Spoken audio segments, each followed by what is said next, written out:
Hello बच्चों, the Bihar teacher history maker मेरा mobile मेरी शिक्षा में आपका स्वागत है। तो कल तक हमने पिछले वीडियो में देखा परिवहन के प्रकारों को। सड़क परिवहन हम लोगों ने देख लिया था। सड़क परिवहन में सड़क कितने प्रकार के होते हैं, रेल परिवहन उसी में आते हैं। इसके बाद पाइपलाइन। अब हम लोग दूसरा भाग इसका देखते हैं, जल परिवहन। तो जल परिवहन को दो भागों में बांटा गया है।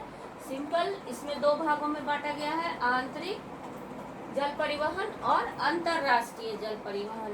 तो आंतरिक जल परिवहन क्या है कि देश के अंदर नदियों के जल में जहाजों का परिचालन कर यात्री और माल की ढुलाई जो की जाती है, वही क्या होता है, आंतरिक जल परिवहन।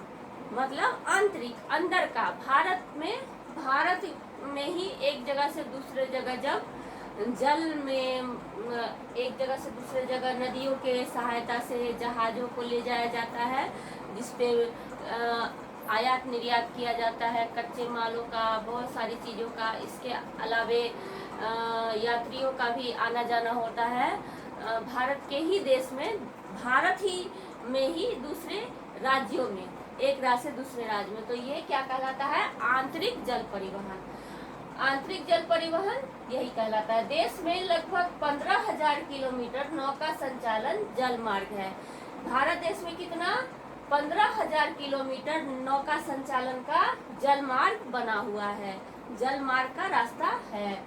भारत के राष्ट्रीय जल मार्ग पश्चिम बंगाल के हल्दिया से इलाहाबाद तक गंगा नदी में, सदिया से धुबरी ब्रह्मपुर नदी में, दक्षिण भारत में केरल के तटीय नहर कोट्टापुरम से कोल्लम को घोषित किया गया है। किस सब को घोषित किया गया है, भारत के राष्ट्रीय जल मार्ग किन किन जगहों को घोषित किया गया है, एक बार फिर से देखते हैं।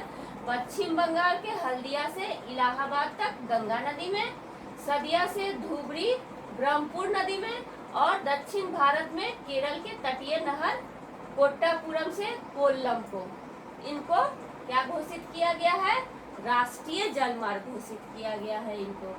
और इसके अलावा गोदावरी, कृष्णा, सुंदरबन आदि भी महत्वपूर्ण आंतरिक जल मार्ग भी भारत के हैं। पूर्वी पटना में गंगा तट पर राजेंद्र प्रसाद अंतरदेशीय जल परिवहन टर्मिनल है। कहाँ पे, भारत के बिहार में पटना जो है, पूर्वी पटना में गंगा तट पर।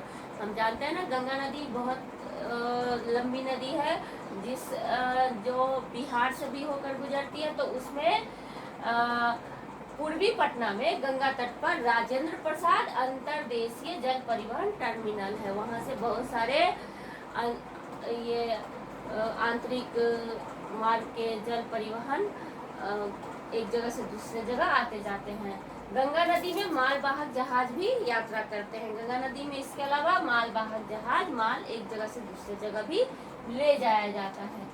अब हम लोग देखते हैं, हालांकि इसमें पूर्वी पटना में गंगा तट पर जो राजेंद्र अंतरदेशीय जल परिवहन है टर्मिनल है, वहाँ से क्या होता है कि बाहरी देशों में भी सामान को लाया जाता है, क्योंकि ये अंतरराष्ट्रीय टर्मिनल है। तो अब हम दूसरा देखते हैं, अंतरराष्ट्रीय जल परिवहन। अंतरराष्ट्रीय जल परिवहन क्या है, एक देश से दूसरे देश समुद्री मार्ग से जहाजों का परिचालन कर यात्री और माल की ढुलाई की जाती है, तो अंतरराष्ट्रीय जल परिवहन कहलाता है। यह, जैसा कि ये मैंने बताया कि भारत के अंदर ही यात्रा करता है, लेकिन ये अंतरराष्ट्रीय जल परिवहन में क्या होता है कि भारत से दूसरे देशों में जाया जाता है, दूसरे देशों में आयात निर्यात और यात्रियों को ले जाया जाता है, माल ले जाया जाता है। तो ये अंतरराष्ट्रीय जल परिवहन कहलाता है। यह परिवहन भारत की लगभग 7,500 किलोमीटर लंबी समुद्री तट बंगाल की खाड़ी और अरब सागर से जुड़ी हुई है। ये बंगाल की खाड़ी और अरब सागर से जुड़ी हुई है। इन समुद्री तटों पर 12 प्रमुख बंदरगाह और कई पत्तन भी हैं। पत्तन छोटे छोटे बंदरगाह का ही एक रूप है, वो है। और गुजरात के कच्छ में कांडला पत्तन, तूतीकोरिन, नवाह सेवा, पारादीप, विशाखापट्टनम, हल्दिया, चेन्नई, मैंगलोर, मारमा गाओ, ये गोवा में है, इत्यादि प्रमुख बंदरगाह हैं। ये भी अंतर्राष्ट्रीय जल परिवहन में आते हैं। मुंबई खुला प्राकृतिक बंदरगाह है। मुंबई क्या है कि खुला हुआ है और प्राकृतिक बंदरगाह है। यहाँ कोई जैसे कि स्टेशन का एक रूप दिया जाता है ना, वो नहीं है, बिल्कुल खुला हुआ है और प्राकृतिक रूप से वहाँ पर शुरू से काम किया जा रहा है। तो यह अत्यधिक जहाज का आवागमन होता है। यहाँ पे बहुत सारी जगहों से जहाज का आवागमन होता है। सुदूर दक्षिण पश्चिम में कोच्चिपत्तनम है और भारत का सबसे प्राचीन कृत्रिम पत्तन कहाँ है? चेन्नई में। चेन्नई में भारत का सबसे पुराना कृत्रिम पत्तन है, चेन्नई में है। तो इस तरह हम लोग आज परिवहन में जल परिवहन देख लिए। अब अगले वीडियो में हम लोग फिर मिलते हैं वायु परिवहन में। वायु परिवहन में हम लोग कुछ और जानकारी प्राप्त करेंगे जो हवाई जहाज से रिलेटेड है, आसमान में उड़ने वाली चीज़ों से रिलेटेड है। तो चलिए बच्चों, अब आज का वीडियो यहीं ख़त्म करते हैं, अगले वीडियो में फिर मिलते हैं।